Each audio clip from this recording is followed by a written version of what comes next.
Why are you staring, Nanako? Why the Velvet Room attendance in training theory is a popular earlier theory. Some people suspect that Jose can become much more, and perhaps even become the next Velvet Room master himself.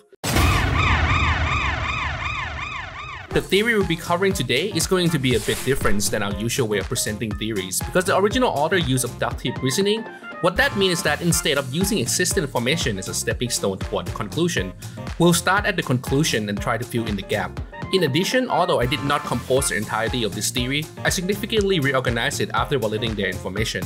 As a result, I'll treat it as if I were the one who presenting it to you.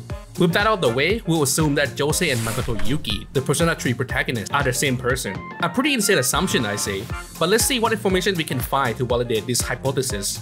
And at the end, we'll even overlap it with other theories to create the best theory ever. You would not want to miss it.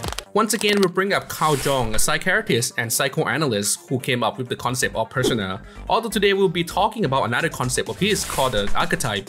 In the Jungian psychology, an archetype is a universal symbol or pattern that exists in the collective unconscious of all humans.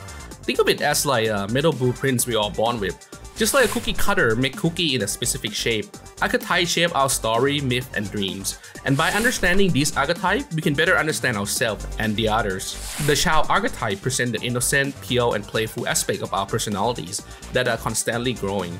Jose, who is a child, maybe not a human child, but he was definitely made to look like one, presenting the child archetype, and he is definitely in the process of growing and studying hard to learn about human. While all of us possesses the child archetype at one point, we outgrew it when we become busy with the life of an adult. Some of us even abandon who we were as children entirely. But the opposite also exists, as some are able to get in touch with their inner child at the later stage in life. When the child archetype is reawakened, it serves as a reminder of who we were in the past. This could be what Jose is, a reincarnation of some sort of Makoto. Additionally, the child archetype representing a merging of the old and the new, and the metamorphosis, as an individual ability to integrate their past experience and lesson with newfound knowledge or understanding. This process allows a person to grow up and become better equipped to handle life challenge and complexity. Jose is currently studying and developing. In fact, the tiny man himself can't even summon a persona, likely because he hasn't yet developed his mask. More on Carl Jung's persona theory may be found in my Akechi Wildcard explanation video. With that being said, when one completely reaches maturity and is able to reconnect with their past, the merger between the old and the new can be complete, giving birth to the ultimate version of ourselves. This concept is definitely something that Persona writer has been experimenting since Persona 4 Goldens. Every time a persona progresses to the next stage, as they overcome their hardship and weaknesses, the word reborn and transfigure will be used to describe this growth. Out of the three modern Persona games, Persona 4 is the one that focuses the most on the coming of age themes. Now let's take a look at Persona 5 Royal, the version of the game of which Jose is added. While the theme of growing up and becoming stronger version of yourself is still present, in order to awaken the final persona, one must remember who they were, then bring that newfound knowledge back and become the wiser version of their original self. If you don't get what I am referring to, in Persona 5 Royal, the third awakening is usually the real name of the first persona. If not, it is usually the name of the character from the original tale that the first persona character are based on. Is this a coincidence? Or is it a clever foreshadowing by the developer? After all is said, it is possible that Makoto Yuki somehow becomes Jose, and after Jose reached maturity, he will remember who he was, and ultimately go back to becoming Makoto again. But this time with the new knowledge and power. Perhaps Makoto Jose style will finally be able to break the cycle of the fall once and for all. But how is it that the Great Seal is continuing to hold Erebus from reaching the gate, while Makoto, or at this point Jose, is out and about? The answer to that is included in this theory, coming right up. But after I convolute your mind with more random information that might or might not have anything to do with it at all first. Now, while the child archetype is not directly associated with the universe itself, it is connected to the universal human experience and emotion, as everyone was a child at one point, despite where we were born or what culture or religion we were born into. With that being said, the universe arcana is only obtained by Makoto, while Joker and Yu receive the word arcana at the end of their journey. To be honest, the original writing contained a lot of reference to Jesus, and in my version, I try my best to avoid including them and use other reference. But as a tribute to the author, I'll talk about Jesus this once, I guess. As you all know, Makoto's final persona is Messiah of the Judgment Arcana.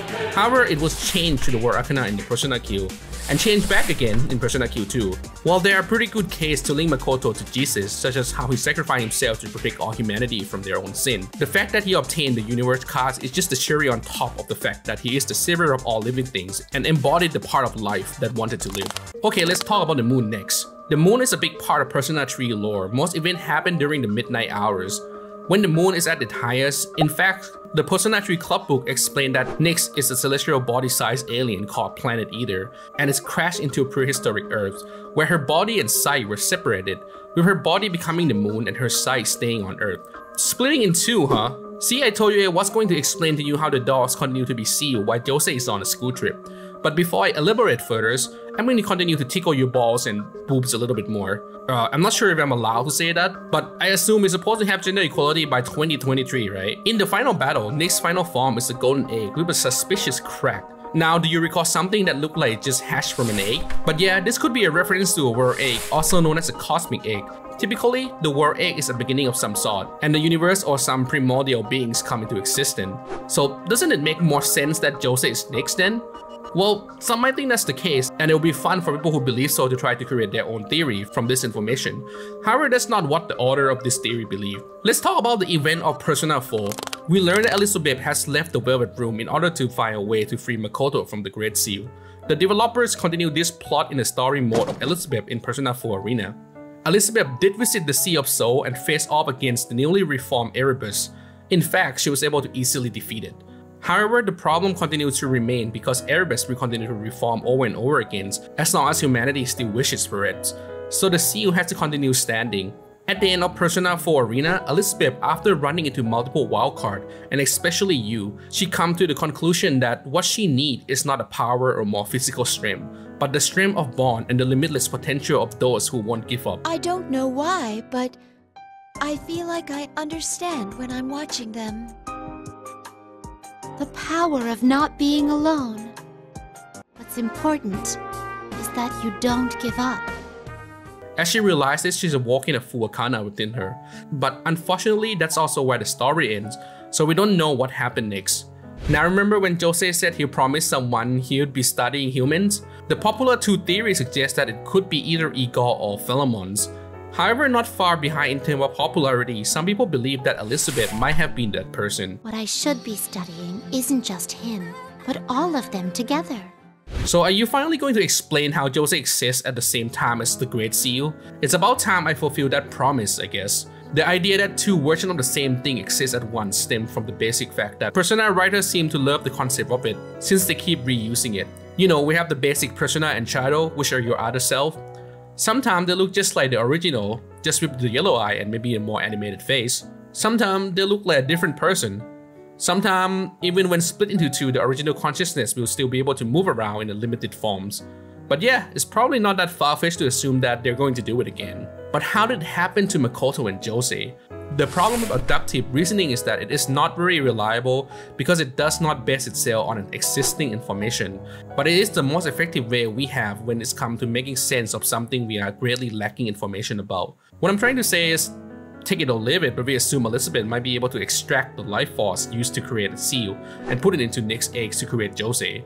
This would explain how the seal and Jose can exist at the same time, and again create another split version of the character. Now that the seal has lost some of its life force, it definitely wouldn't be as strong as before. Therefore, Elizabeth might have to babysit the doll and keep destroying Erebus every time it's re-emerged.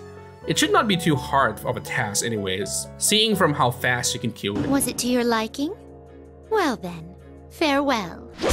Anyway, since we already speculate pretty hard on this theory, we might as well just drop all logic and go full fangirl mode for a bit. I mean, wouldn't it be cool if Makoto were to return along with Elizabeth to work as an attendant, as the other theory stated, or even as an Igor replacement? Apart from that, Persona 3 of all the modern Persona game definitely has the darkest story and ending, and it is possible that the dev wanted a different fate for Makoto at the end. Now, let's fast forward to the present. A circle of stars appear in the Thief Den, which were presumably drawn by Jose himself.